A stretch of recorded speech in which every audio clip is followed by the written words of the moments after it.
The freedom of handstand push-ups means that you need to balance it all the time, but it also means something very important that a lot of people don't take into consideration, and it is the path your body takes during a handstand push-up. If you don't know the direction your body should go during a handstand push-up, then you will always have inconsistent reps, which will heavily affect the amount of reps that you could do during that set. It will negatively affect both your strength and balance. You might do 2 reps in a row in a very similar way, and then in the 3rd rep, your torso goes in a different path, which causes you to lose rep consistency and your set is somewhat ruined. And here's the thing, the freedom of handstand push-ups means that your body can take a lot of different paths, which all have their cons and pros. The distance between your hands can determine the path your body is going to take during the handstand push-up. The close grip handstand push-up forces your elbow to be next to your torso. This in turn means that the main direction your body can go is up and down with a forward and backwards motion. Otherwise, the only way to go up and down with a close grip without going forward and backwards will be to bend your elbows to the side,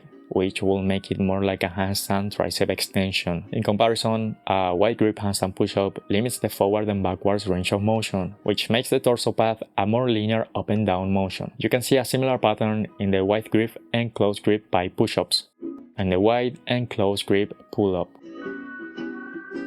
This forward and backwards path in a close grip handstand push-up makes your torso path go in a linear but inclined path. This is really important because it determines the difficulty or strength needed to achieve one rep. The linear but inclined path of the torso creates a significant distance between your shoulders and your hips at the bottom position. If we were to visualize the levers in a close grip handstand push-up, then the center of mass will be around the hips, and the main pivot or fulcrum will be the shoulders. By seeing the horizontal or perpendicular distance between them, we can get an idea on why a close grip handstand push-up is harder at the bottom and why leaning too forward during the handstand push-up can mess up with your balance and momentum, which is what we want to avoid. The handstand push-up is both a balance and strength movement. When we are at the handstand position, we don't have any lever disadvantage. Therefore, we don't need strength to hold it. We are not battling against a force, and the horizontal or perpendicular distance between the hips and shoulders are none or insignificant. However, at the bottom of the close grip handstand push-up, we see significant distance between the hips and the shoulders. Basically, we are at a lever disadvantage. It is this combination of total zero strength required when holding the handstand itself to 100% strength needed at the bottom position that makes the handstand push-up something tricky to execute, and also the main reason why you want consistent reps that do not change in difficulty. And this also allows us to know that if you struggle a lot in the bottom position, it is probably because your weakness is your strength. Whereas if you struggle on the handstand position itself, your weakness is your balance. The reason why you want to always do the same torso path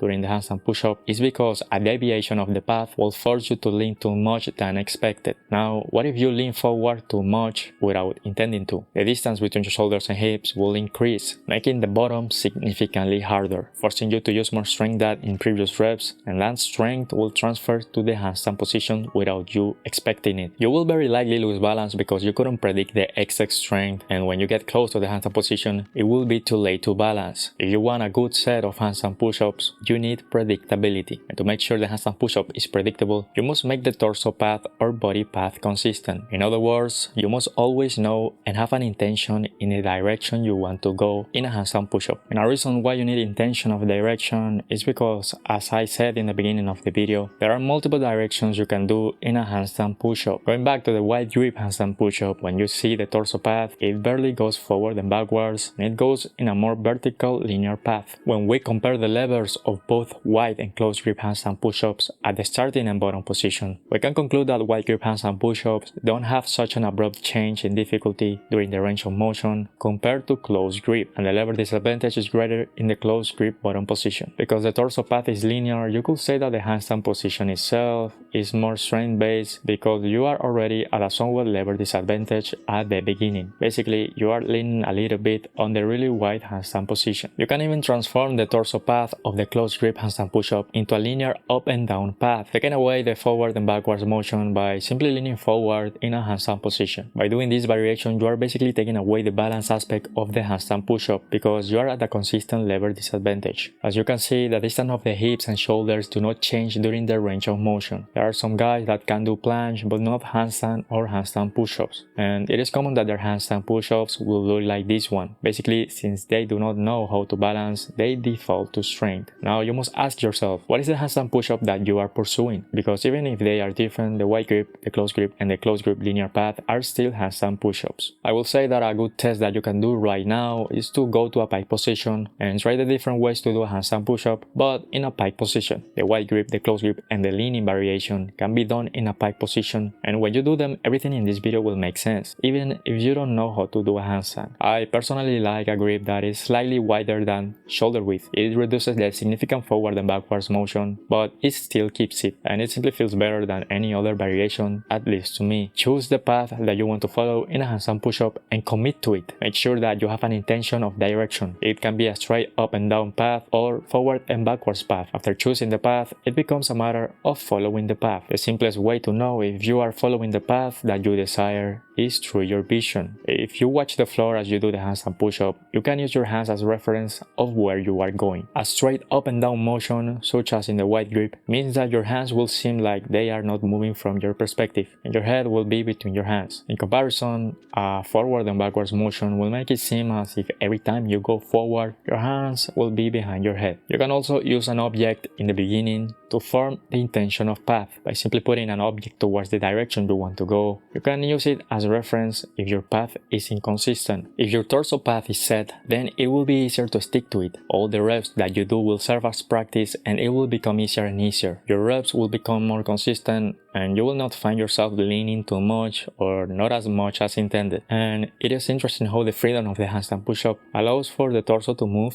in different paths. If you are good at handstand push-ups, you might not have experimented with other torso paths. Doing them is definitely interesting.